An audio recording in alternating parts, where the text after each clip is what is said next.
A nation has truly lost its principles, but at the same time, there's a lot of lessons that are being taught directly.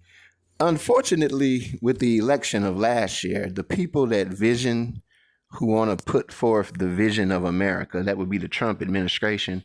I was listening to a brutally sinister video last night, and yes, it was by a liberal activist, but I think he did a damn good job at describing the mentalities of the people that are running our nation right now. And this video is about, the removal, not of the headstone of Medgar Evers, but basically, I've always said this.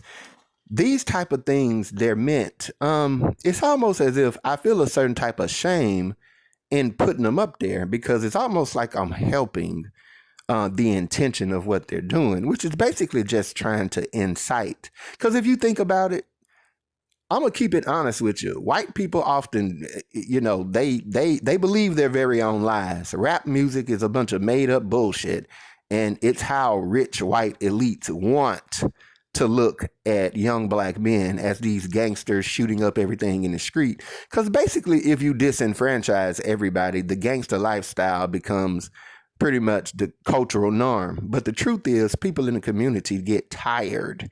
They formed neighborhood watch groups that then put a bunch of these guys off the block. And see, I'm saying this right here. Even if it looked a little ugly, if Donald Trump went through many neighborhoods where there's really, truly just a bunch of hanging out, crime, murder, drugs, prostitution, I wouldn't care if it was black. If he arrested those people and, as long as in some shape or way, they got some type of training or some level of rehabilitation, I think it'd be good for the community. But notice something.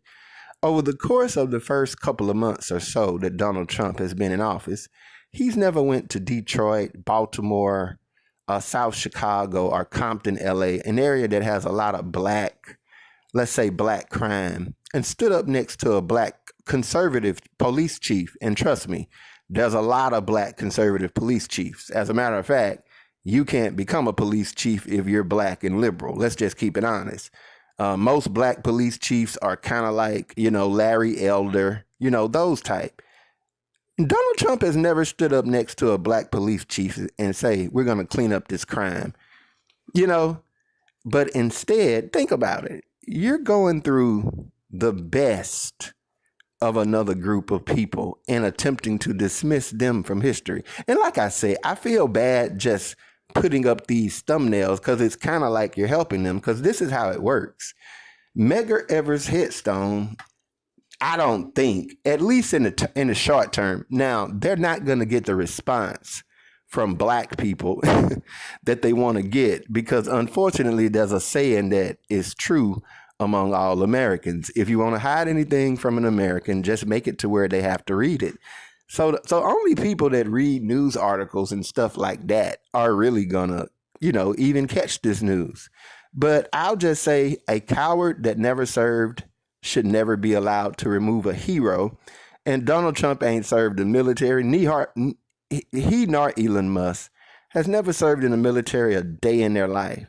And they get to, like I said, it's not anything. Like anybody black looking at this, don't even worry. Medgar Evers is going to be, he's recognized just about everywhere else. Technically, they just went into Arlington. And you have to think about it. Who goes to the Arlington? Show me the video on YouTube, TikTok, or anywhere of so much as a dozen, let's just say some group of people grabs a dozen children and takes them to Arlington. Yeah, true enough. And when they go among the graves. Don't nobody go there to read the computers. And what few people go there? I mean, it is what it is. Who cares? Medgar Evers is recognized somewhere everywhere else and has an entire college in Mississippi. Now, don't get it twisted. They'll probably try to, remove the name of the college or defund the college as much as they can. But I repeat again, never should a draft dodging coward be able to remove a double hero. And the last part of it that I'll go in and say is this right here. Isn't it a shame that bigoted white people have to come up with this entire language and this disingenuous talk where they always say, DEI. I was looking on Twitter, and you had these bigots defending this, and I'm like, what is DEI about putting a person, I guess, in a Arlington computer, where whenever you're just sitting there scrolling, you're just scrolling and you're scrolling along. You got these white soldiers, Asian, Latino, but then all of a sudden you got black ones. And then why not just read their story and keep scrolling? What makes you say DEI? I'm going to keep it real with you. The term BBC, that means big black cock. That is literally a phraseology or a word that was placed upon black males by white ones. This is just a man who is insecure. I view a significant percentile of white males as only a tad above a Caucasian female. It's part of the reason why the T-girl agenda is so big among white people, because it just doesn't take a white boy that much to jump into being a white girl. Just throw on some lipstick, cut your face hair, and let your head hair grow. Boom. You have a white female with an oversized clit. And this little girl is just so insecure. She obsesses over another races of men's penis. She has to come up with a word that denotes her insecurity whenever many of the men that she dick obsesses over are successful, DEI, where she can't just say, nigger, you're making me insecure. It's all these wordologies and phraseologies. Like, if you're literally sitting there, like affirmative action and DEI, that just means I'm an insecure Caucasian. Just be quiet. Donald Trump said that the man was one of the greatest heroes of all time. So it's kind of like saying, I'm here and you're applying at my company. You're the greatest applicant and are one of the greatest applicants I've ever had, but I'm not going to hire you because you're black. For what reason, if a person just so happened, if you're one of the unicorn Americans who just so happened to be at Arlington Cemetery skimming through the computer, like, what makes you feel a certain way when you come across a black soldier that is no more than just recognized there?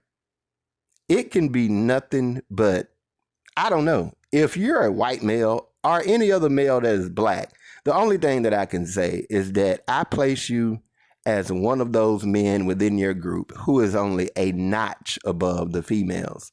A very, very insecure, unmanly, other male, penis obsession and penis labeling dude who, I don't know.